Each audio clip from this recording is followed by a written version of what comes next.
Salam jumpa dalam Renungan Harian Katolik dari Paroki Santo Thomas Rasul Sri Bawono.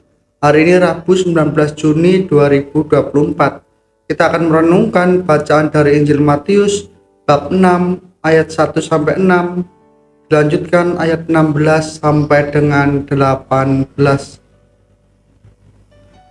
Saudara-saudari seiman, dalam perjalanan hidup kita sering mendengarkan nasihat bijak yang berbunyi, lakukanlah kebaikan dengan kerendahan dan ketulusan hati. Namun di zaman modern sangat nampak bahwa orang sering membagikan kegiatan-kegiatan atau tindakan mereka di media sosial supaya dilihat oleh orang banyak. Bahkan ada yang mengirim fotonya yang sedang berdoa supaya dilihat oleh orang lain. Ada yang main-main, tetapi ada yang suka supaya orang lain tahu apa yang sedang ia perbuat. Terkesan bahwa orang yang mencari perhatian dari orang lain dan mungkin pula pujian. Inilah kecenderungan manusiawi, yakni lebih mudah membuat perhitungan untung dan rugi dan besarnya hasil dari sebuah tindakan daripada memilih untuk melakukan kebaikan itu dengan diam-diam, tulus dan rendah hati. Saudara-saudari seiman, Injil hari ini menunjuk beberapa tindakan penting dalam kehidupan kita sebagai orang beriman. Tindakan ini penting maka perlu mendapatkan penekanan dan diajarkan. Tindakan ini penting maka perlu menuntut perhatian dan pemahaman yang benar dari diri kita.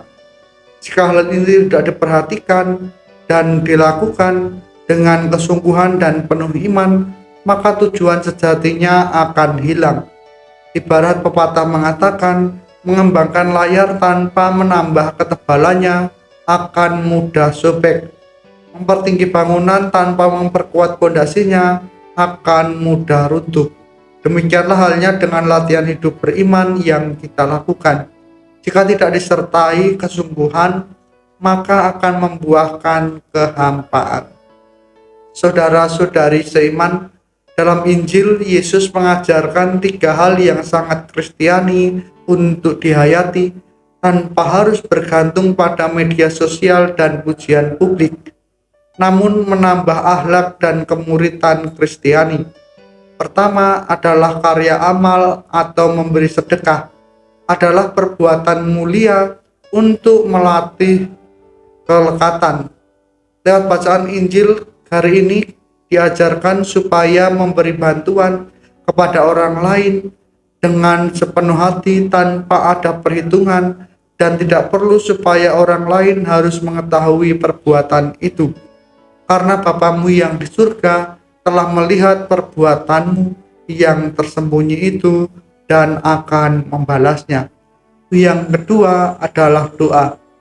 Berdoa adalah perbuatan mulia untuk melatih kedekatan dan kesetiaan kepada Tuhan. Yesus mengingatkan supaya kalau berdoa, jangan seperti orang munafik yang memperlihatkan kepada orang lain supaya orang mengetahui bahwa ia adalah seorang pendoa. Doa bukan untuk disombongkan, tetapi doa dimaksudkan untuk membangun relasi yang intim dengan Allah Bapa di surga.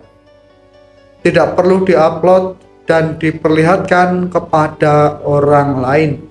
Untuk itu berdoalah di hadapan Allah di tempat yang tertutup dan bukalah hatimu untuk menerima anugerah daripadanya. Lalu yang ketiga, puasa. Puasa adalah perbuatan mulia untuk mendisiplinkan diri dari aneka keinginan manusiawi yang tidak ada batasnya. Berpuasalah dengan wajah yang ceria, bukan dengan muka yang suram, supaya orang lain mengetahuinya. Untuk itu Yesus mengatakan kepada para muridnya, supaya kalau berpuasa minyakilah kepalamu dan cucilah mukamu. Perbuatan-perbuatan mulia di atas harus dilakukan dengan ketulusan dan kesalehan, agar membuahkan efek yang meneguhkan serta menyehatkan jiwa dan raga. Saudara-saudari seiman, ini artinya melakukan segala sesuatu secara tersembunyi tidak untuk saya dan saya, tetapi semata-mata untuk Tuhan dan Tuhan.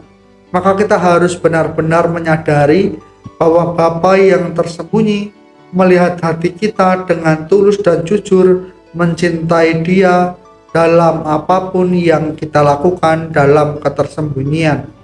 Di hadapan Tuhan, nilai sesuatu hal yang kita lakukan bukan berdasarkan besar atau hebatnya dalam pandangan orang lain, tetapi Tuhan melihat motivasi dan cinta kita yang besar yang menjiwai perbuatan itu. Saudara-saudari seiman, lewat bacaan Injil hari ini Yesus menghendaki supaya kita melakukan perbuatan kasih seperti memberi, berdoa, dan berpuasa tanpa maksud mencari kemuliaan diri kita. Tetapi semua itu kita lakukan demi kemuliaan Allah Bapa yang di surga. Yesus mau mengajarkan kita tentang sebuah kemurnian hati dalam hidup beriman. Maka kita harus belajar untuk memurnikan hati kita dari segala kebohongan, kepalsuan, egoisme, keserakahan, dan kesombongan.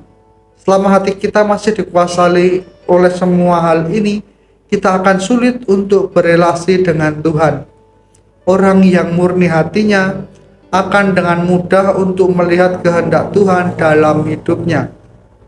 Doa dan persembahan yang tulus dari seorang beriman akan selalu berangkat dari hati yang murni. Biarlah tindakan kita selalu menambah ketabahan iman kita, atau selalu menambah ketebalan iman kita dan menguatkan fondasi kekristenan diri kita sebagai pengikut Kristus. Tuhan memberkati.